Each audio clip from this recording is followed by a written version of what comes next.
Welcome to the Barrett Family Podcast. I think it's time for the masses to wake up. Wake up! Featuring the father of chaos, Jason Barrett. When they think they got the answers, I change the question. And the prodigal son, Dylan Barrett. Your time is up. My time is now. Now, coming to you live from the Redwood Drive Arena. Say hello to the Barrett family. Welcome to episode 2 of the Barrett Family Podcast. I am the father of chaos, Jason Barrett, alongside the prodigal son, Dylan Barrett. We're with you for a second week in a row. This is one of the best weeks, bar none, that the WWE have programmed in recent times. We'll get into a number of things from Raw and Smackdown, but we're going to kick things off first talking about WWE Battleground this past Sunday. I'm sure you agree, Dylan. It was one of the best pay-per-views we've seen in recent times. Probably the best one we've saw since WrestleMania. Definitely. The pay-per-view was just spot on. The matches were great. Some of them you didn't really care for, but maybe that was only like 1-2 matches. Other than that, the matches performed well, and they were just really well done and planned. Well, let's talk about some of those matches. Right out of the gate, the best pop of the night easily went to the debut of Bayley. The WWE could not have done a better job bringing her at the pay-per-view, helping Sasha against Charlotte and Dana Brooke. I was just surprised that it was only a one-off, especially for a pay-per-view spot.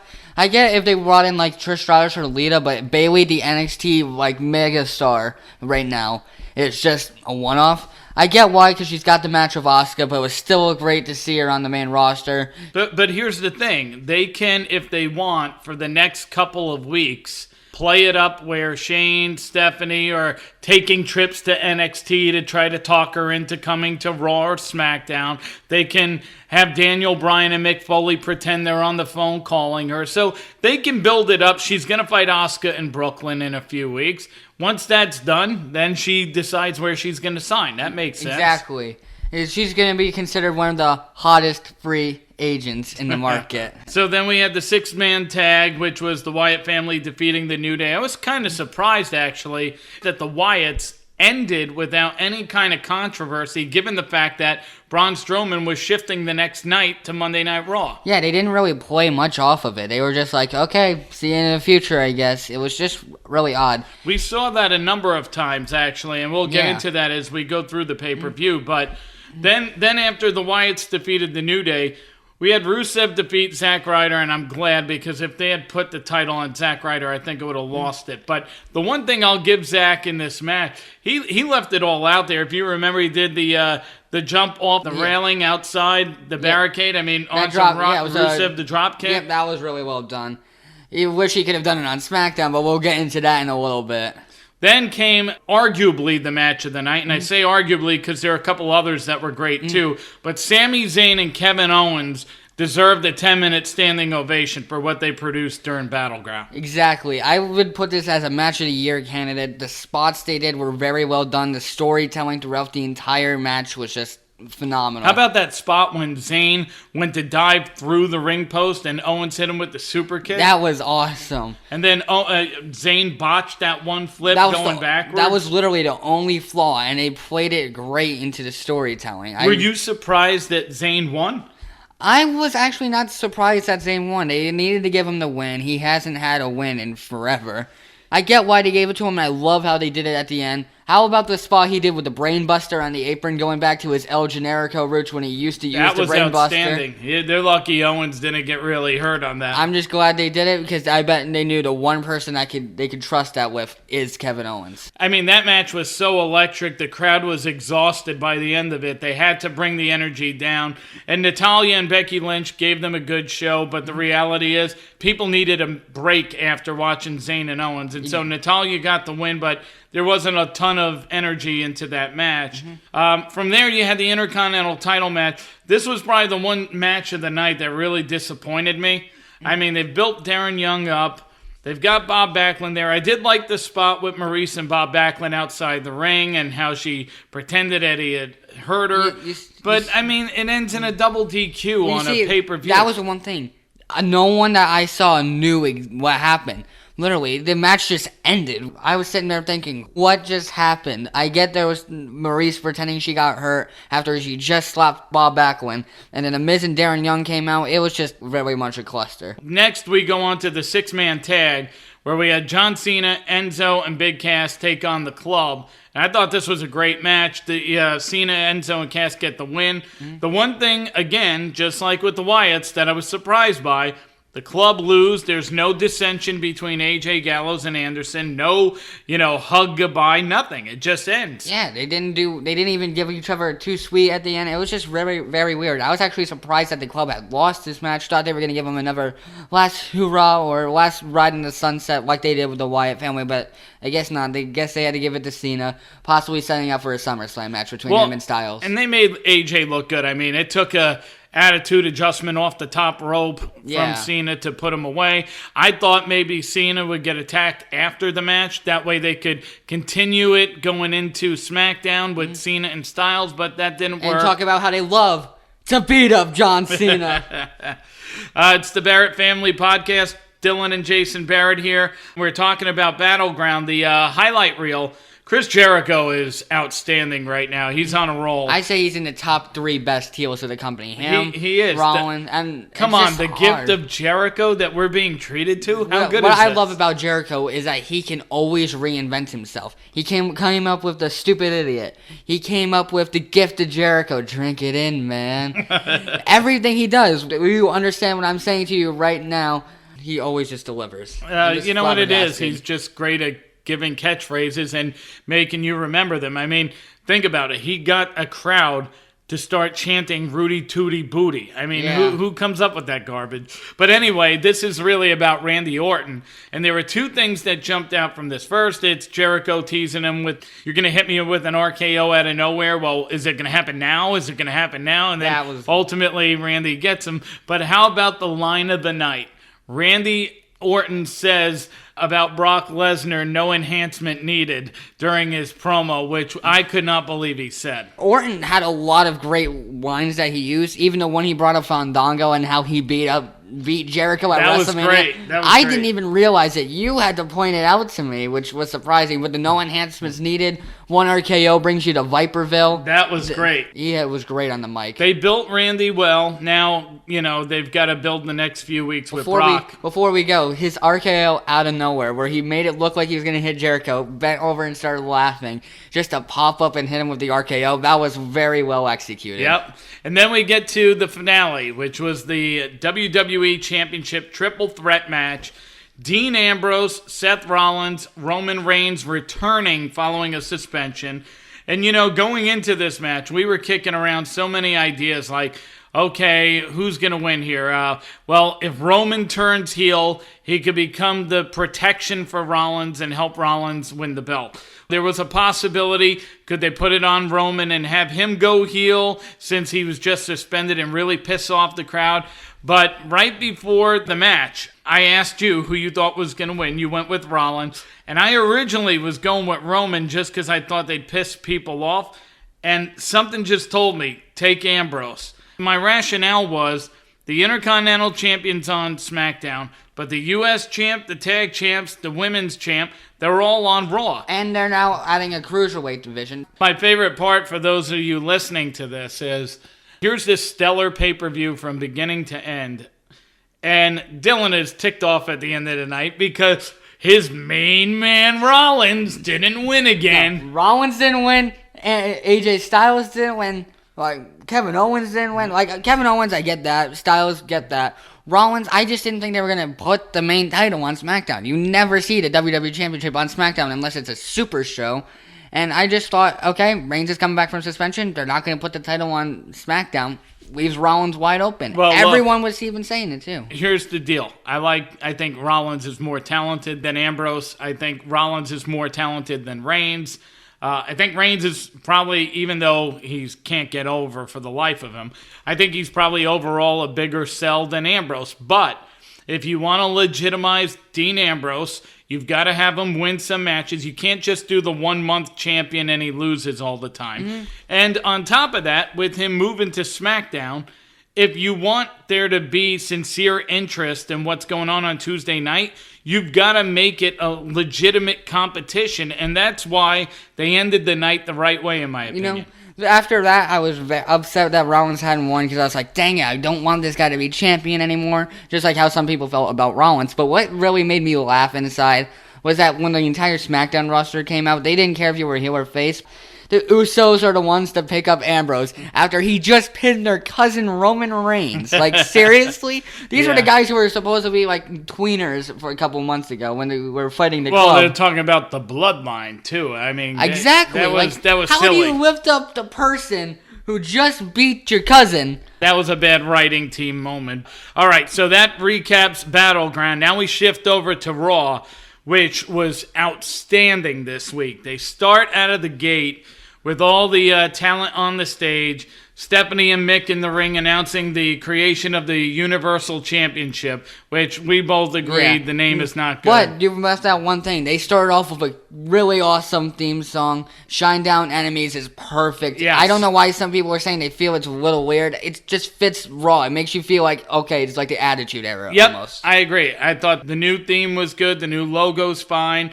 I thought Stephanie and Mick started off saying that there would be 2 fatal 4-ways, and the winner of those fatal 4-ways would meet at the end of the night in the main event for the chance to fight Rollins at SummerSlam. And let's face it, they go through, they announce all 8 participants, which include Cesaro, Owens, Rusev, Zayn, Jericho, Sheamus, Roman, and then the final one, your man, the debut of the Demon, Finn Balor. It was perfect the way they built up the suspense to make people think, is Finn Balor going to be put in the Fatal 4-Ways? Is he going to be able to fight in the main event to SummerSlam? And they did it. A lot of people were looking back and seeing Seth Rollins' reaction being like, oh my god, Finn Balor's here. This is going to be awesome. So then he's involved right away. Takes on Cesaro, Owens, and Rusev, and I love that they put him over. He wins the match, pins Rusev's going to go on to the main event later that night. They followed that up with the debut of Nia Jax, which is great to see her on the show. She defeats Britt Baker. From there, we get the second Fatal 4-Way, and this is the one where Roman, perfect, because it gets you to believe, they're going to have Roman and Rollins at SummerSlam. Make Finn look good, but he'll probably lose to Reigns. They want you to have that suspense, but Roman beats Zayn, Jericho, and Sheamus. But the way they built the ending was perfect. You were on the phone and missed this. So Jericho, after hitting the code breaker on Reigns, went to the corner after Reigns had kicked out of 2, did his own kind of Roman Reigns pose with his Walls of Jericho entrance thing, did a yell just like Roman, went towards him and got speared out of his shoes. It was perfect ending. So that sets up Roman and Balor later that night. Then you get Neville defeating Curtis Axel. Then we go to the club, Gallows and Anderson. Even though they're not with AJ anymore, they attack the New Day, so we think there's going to be something there. But then my favorite part, Sasha Banks defeat Charlotte in what was the match of the night. That match was outstanding. Some of the spots like where Sasha Banks landed, you looked like she had broken her neck off a suicide dive. The match was perfect. I loved the little shout out to Eddie Guerrero with when she threw the belt to Dana Brooke and pretended she just got hit by the belt. The way they did that match was perfect. Charlotte hitting the moonsault to the outside on Sasha. Those two can put on matches, just like Sasha and Bayley. That was easily the best match of the night. I love how Charlotte was in the bank statement, got out, it got right put in the middle of the ring and just had to tap. Even when Charlotte was going up the entrance ramp, you could see she was smiling that Sasha Banks had won. Then after that, my match of the night is definitely got to be Braun Strowman defeating James Ellsworth. I mean, look, they're trying to build Braun Strowman into a serious dude.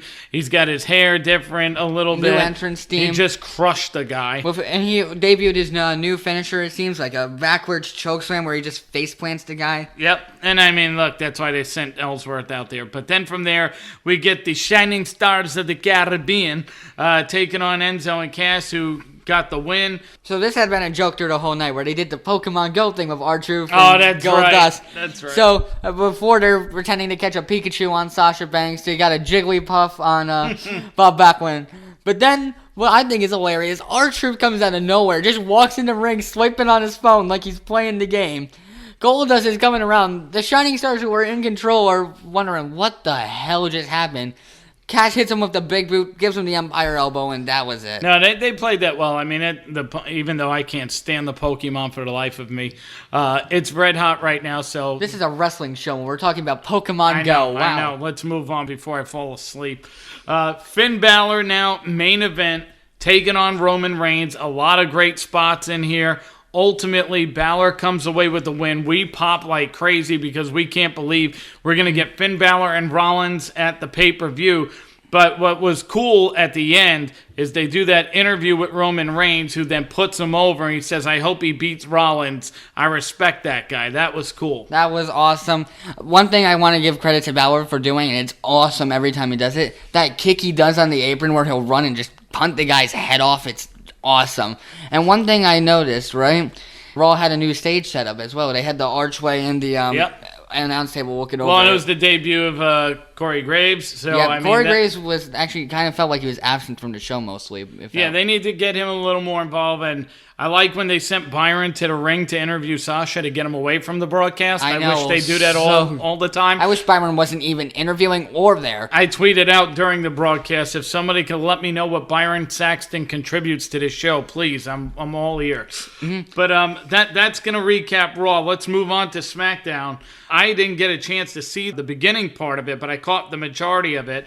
But again, they start off announcing at the beginning the huge match at the end of the night, which is going to be for the SmackDown Live locker room. They start with the Battle Royal, which Apollo Crews wins to determine the sixth entrant in what's going to be a six-pack challenge to determine the number one contender to fight Ambrose. What I thought was funny is when the match was first announced, six-pack challenge, right? Like right when the show started, I didn't care for the entrance theme or anything like that, but when they announced that there was going to be a Battle Royal, beforehand, I was praying for a Battle Royal. I wanted one because I love that match type, and I actually thought Del Rio was going to win it. Yeah, actually, that would have made sense, too, because in the six-pack challenge, you had Bray Wyatt, AJ Styles, John Cena, Baron Corbin, Dolph Ziggler, and then when Crews won, that made six, and we'll get to that match in a minute.